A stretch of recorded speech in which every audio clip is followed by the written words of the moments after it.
guys, this is the Hollywood LoDown. I'm your host, Lauren Michelle Rodriguez. I know it's been a long time. I know it's been like a year. I left you guys hanging. I'm sorry.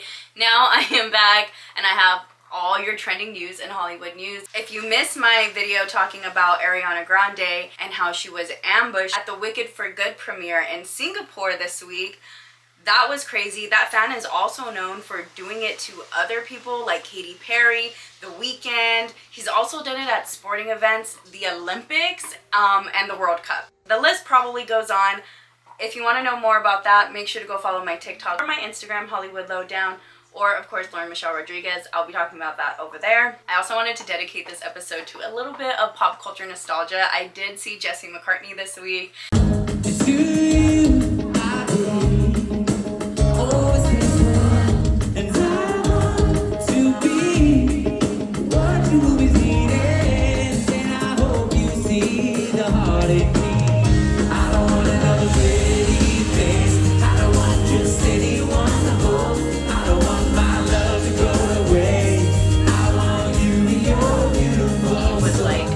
Childhood everything.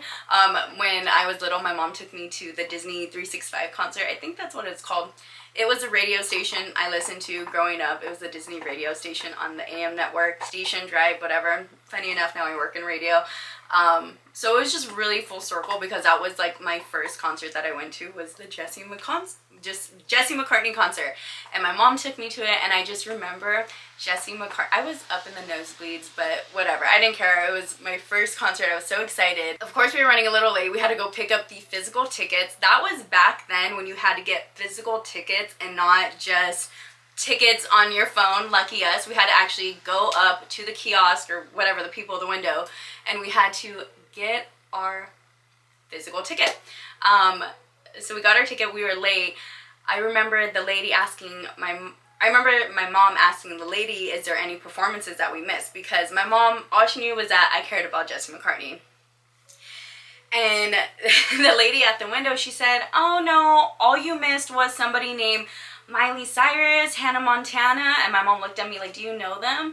And I was like, no, because at that time, Miley Cyrus, Hannah Montana hadn't come out, and this was like her big reveal, or I don't know, she didn't even have the show at the time, so I knew nothing about her.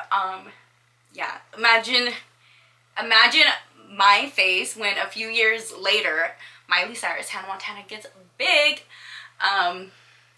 But yeah, anyways, fast forward to Jesse McCartney. I remember Jesse McCartney bringing up somebody on stage, and I don't know, he danced with them, sing with them, I don't know, but I was so sad and heartbroken. And my mom was like, why are you upset? Is it because, you know, we have nosebleeds and he didn't pick us? I was like, no, I'm just so jealous. Like, I'm brokenhearted. This was like my boyfriend in my eyes at the time. Yeah, it makes sense now, as you can see why I'm doing Hollywood LoDown. Always been obsessed with pop culture, and celebrities and music and singers. But fast forward again, however many years later, 24 years later, because I must have been like, well, I'm 28 now, so I must have been like 5, I want to say. I was young, so I must have been, that was like 23 years ago, I want to say. Insane to think about that, and insane to think about, like, he was probably, I don't even know how old Jesse McCartney was when he started out, but it's just insane for that to come full circle. But all that to say, that was 23 years ago. But all that to say, 23 years later, my heart got broken once again because Jesse McCartney brought somebody out on stage, and sadly it wasn't me. But congrats to the girl.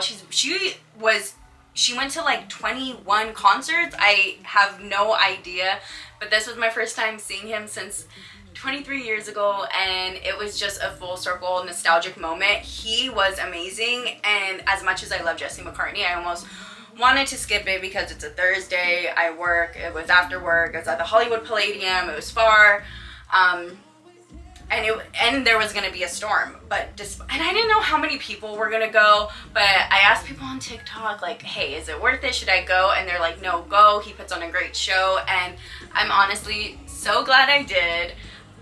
He's a great performer, he has great charisma. I'm pretty sure this is his comeback because Oh, and he's going on tour with the Jonas Brothers, he said, which, by the way, I think he'll be in Detroit. Which, you know what, let's just keep it moving, because I watched the Jonas Brothers Christmas movie, and let me say, I give it a 77%.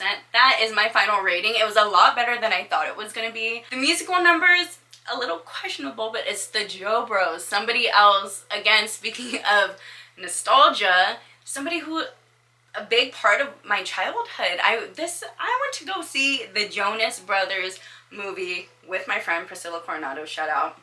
I went to go see the Jonas Brothers movies, the concert one, when it came out at like 10 p.m., 12, like when people used to go to the movies at, oops, I hit my mic. When people used to go to the movies at like 10 p.m., 12 a.m. to go watch, yeah, remember? God, talk about nostalgia. We don't even do that anymore. It was such an experience to go watch these movies. Okay, now I'm getting lost. But anyway, so I was so surprised to see that the Jonas Brothers movie was already out, especially in November, because apparently everybody just skips over Christmas now. What the heck? But yeah, it was honestly a really good movie.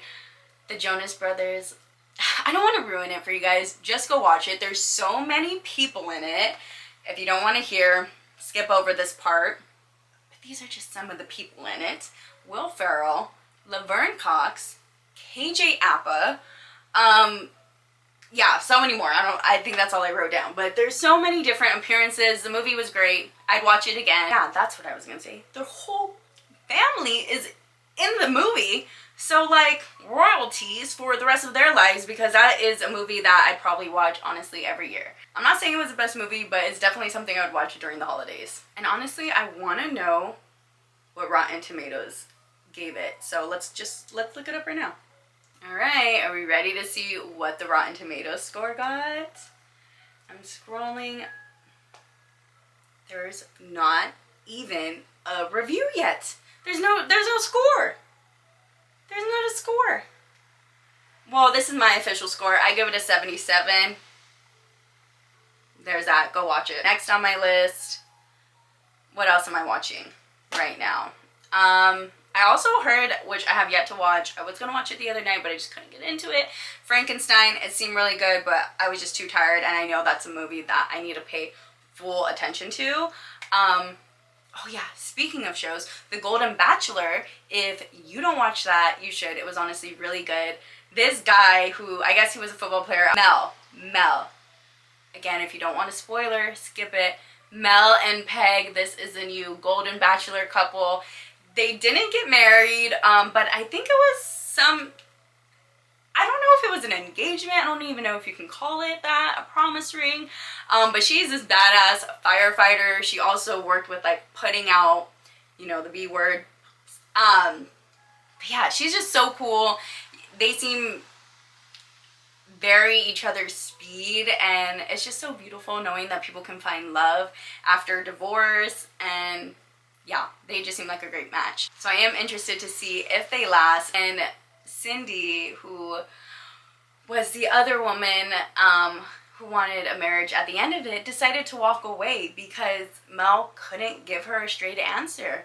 Mel, I think she knew deep down in her heart, and that's honestly what she said. She knew at the end of the day that there wasn't going to be a marriage at the end of it, and she was looking for a marriage. But I do think that she will be, this is just my prediction, the newest Golden Bachelorette, following in Joan's footsteps, who was the first Golden Bachelorette. And she's married to Chalk, and now they're doing their thing. They were at the rose ceremony, or not the rose ceremony, but they were at the after the final rose. You know who else was at after the final rose?